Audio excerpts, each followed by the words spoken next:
In this video, we'll show you how to autofill by clicking in the Bitwarden browser extension window. To get started, open the Bitwarden browser extension. Then click on the Fill button that appears on the autofill suggestion. Your credentials have now been autofilled into the form fields. You can also set up the browser extension to autofill when you click anywhere on an item, rather than using the Fill button.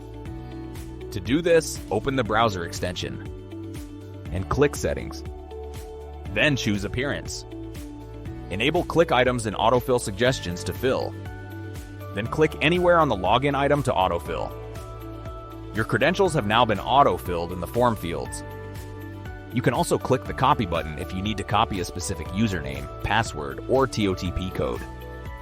Then choose an item from the list. If you prefer, you can also choose to display individual copy buttons on login items.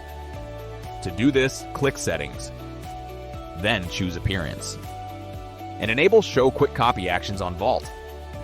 Now you can quickly access any of the copy buttons. It's also possible to drag and drop login fields. Open a login item and drag any of the username, password, or TOTP fields to the login form to access your account.